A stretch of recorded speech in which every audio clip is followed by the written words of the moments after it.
and non-kinetic means. The possible purpose of these large-scale aerial intrusions were to test the AD systems and gather intelligence. Forensic examination of the drone debris is being undertaken. Preliminary reports suggest them to be of Aziz Guard Songa drone of Turkey. Later in the night, an armed UAV of Pakistan attempted to target Bhatinda military station, which was detected and neutralized. In response to the Pakistani attack, armed drones were launched at 4 air defense sites in Pakistan. One of the drones was able to destroy an AD radar.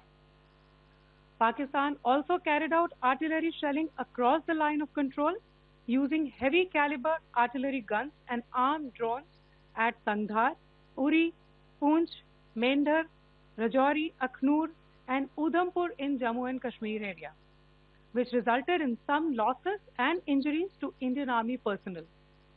Pakistan Army also suffered major losses in Indian retaliatory fire.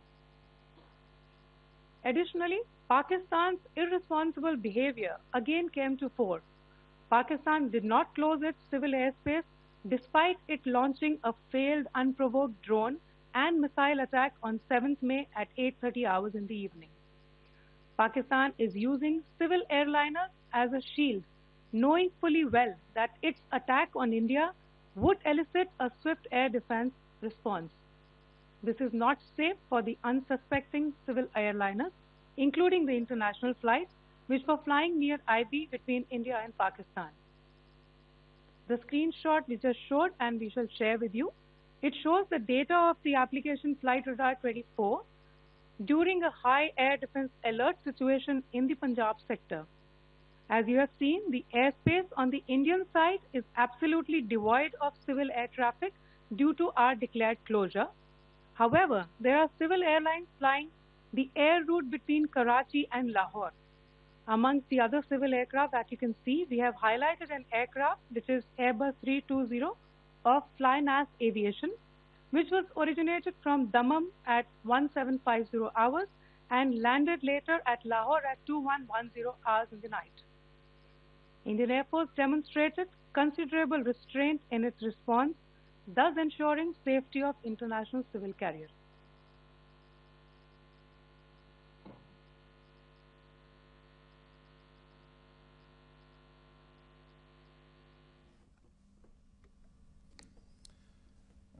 Thank you, Colonel Qureshi, Wing Commander Singh.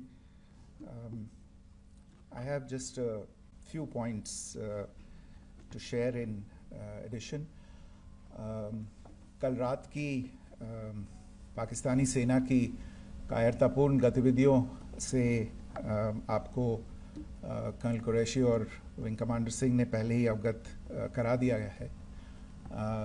These provocative and escalatory actions that were taken by Pakistan last night were targeted at Indian cities and civilian infrastructure, in addition to some military targets. The Indian armed forces responded proportionately, adequately and responsibly. ये जो हमले हुए कल रात को भारतीय सैन्य इकाइयों ने पर्याप्त रूप से और एक जिम्मेदाराना रुख अपनाते हुए इन हरकतों का उत्तर दिया. What I want to underline is that the official and blatantly farcical denial of these attacks that Pakistan carried out by the Pakistani state machinery is yet another example of their duplicity and the new depths that they are plumbing in their quest for disinformation.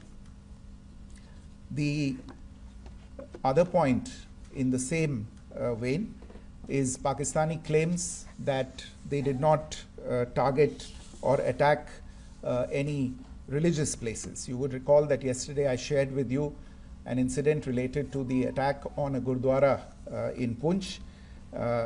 Instead of owning up to these attacks, Pakistan made the preposterous and outrageous claim that it was the Indian Armed Forces and the Indian Air Force that was targeting cities like Amritsar and trying to put the blame on Pakistan. This is nothing but a desperate attempt by Pakistan to disown its acts of aggression, but it is also true to type in its effort to deceive and mislead the world. It will not succeed. The Gurdwara in Poonch in particular was attacked by Pakistan, and some local members of the Sikh community, including a Ragi of the Gurdwara, lost their lives in this incident, as I shared yesterday. TV पर आप इस हमले के चित्र देख सकते हैं. In addition, that we would attack our own cities is the kind of deranged fantasy that only the Pakistani state can come up with. Perhaps they do it because they are well versed in such action, as their history would show. The last point I wanted to make this evening is again this disinformation that is coming from Pakistan about India targeting the Nankana Sahib Gurdwara through a drone attack. This is again yet another blatant lie and part of Pakistan's disinformation campaign. As we saw in the Pahalgam attack, Pakistan is again trying desperately to impart a communal hue to the situation with an intention to create discord. Again, we are not surprised. India's steadfast unity in itself is a challenge to Pakistan. Let me stop there. I have time only for a few questions and be happy to try and answer them. First, I call Siddharth. Siddharth, please. Hi, sir. I'm Siddharth from Beyond. So this way. Siddharth, behind, please. The other Siddhant. Yes. Hi, sir. I'm Siddharth from CNN News 18. Sir, I only want to know from you the status of Kartarpur corridor. Is it open or not? You can. I think you're all aware of the situation along the entire India-Pakistan border and the areas around the line of control. In view of the existing security scenario, the services of the Kartarpur Sahib corridor have been suspended till further directions. We'll update you as and when there is a change in the situation. You have a question here, Rishabh? So, good evening, Rishabh from Times Now. So, you spoke about religious places being hit in Jammu. There's another religious place which is Carmelite nun church that has been hit. What do you have to say about it? Explain it. Yeah, actually, we do have some information about this extremely regrettable and condemnable incident during heavy shelling across the line of control in the early morning of 7th May. A shell fired from Pakistan landed just behind the Christ School run by the Carmelites of Mary Immaculate congregation in Poonch. Tragically, the shell fired from Pakistan hit the home of 2 students of the Christ School. Both students unfortunately lost their lives and their parents were severely injured. Another Pakistani shell struck a Christian convent of nuns belonging to the congregation of the Mother of Carmel, damaging water tanks and destroying solar panel infrastructure. Several priests, nuns, school staff, and local residents took refuge in an underground hall beneath the Christ School during the shelling by Pakistan. The school happened to be closed at the time, fortunately. Otherwise, more losses would have occurred. Again, we have seen the Pakistani side targeting and shelling places of worship with a particular design. This includes gurdwaras, these convents and temples. This is a new low even for Pakistan.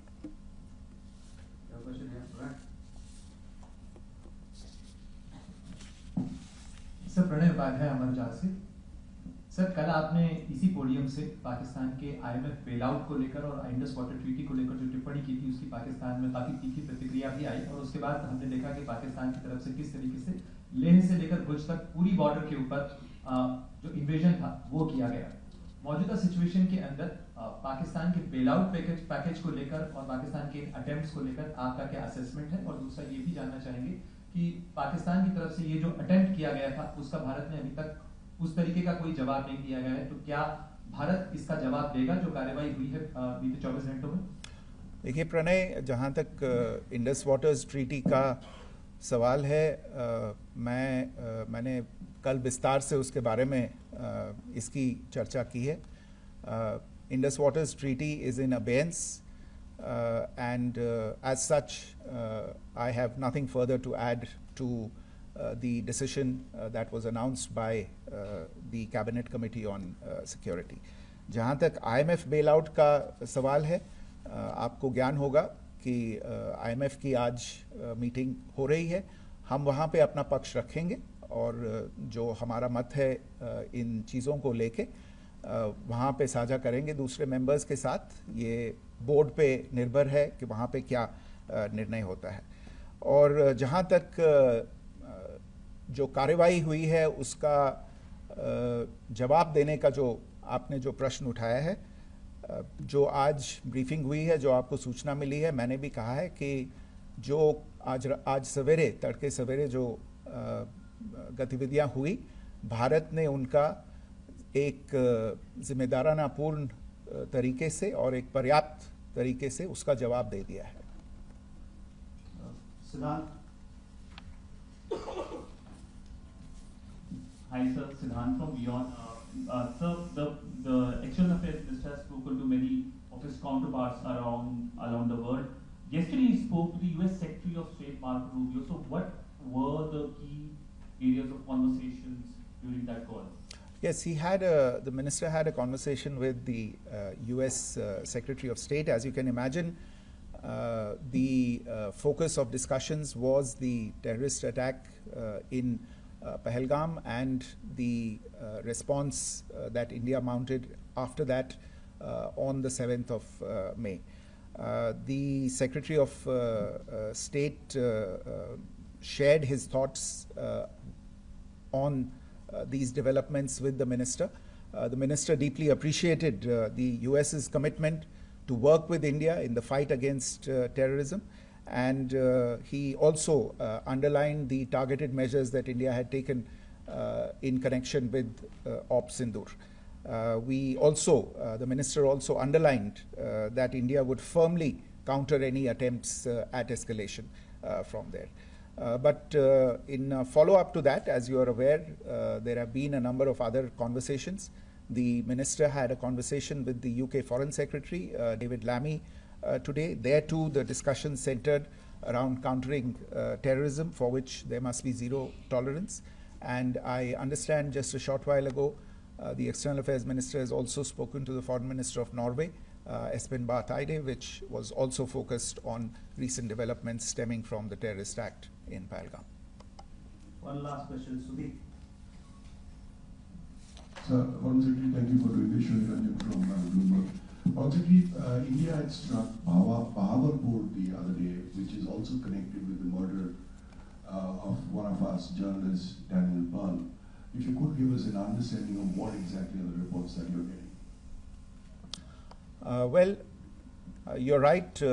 Bahawalpur is the headquarters of the Jaish-e-Mohammed terrorist group that is proscribed by the United Nations. Its leader, Maulana Masood Azhar, is a proscribed individual. It is, you brought up the connection with the tragic death or killing of Daniel Pearl of the Wall Street Journal. The Jaish-e-Mohammed was in some way directly or indirectly responsible for the death of Daniel Pearl. But the real connection is through Ahmed Omar Saeed Sheikh, the British Pakistani jihadi who was held in India but was finally released in 2000, and he was the person who lured Daniel Pearl to his eventually leading to his murder. So these are all obviously connected figures, connected individuals, connected institutions, and the attack on Bahawalpur, on that facility of the Jaish-e-Mohammed in Bahawalpur is, I would imagine, a fitting part of this unfortunate incident. Thank you all. Thank you, sir. With that, we come to the closure of this press briefing. Thank you very much.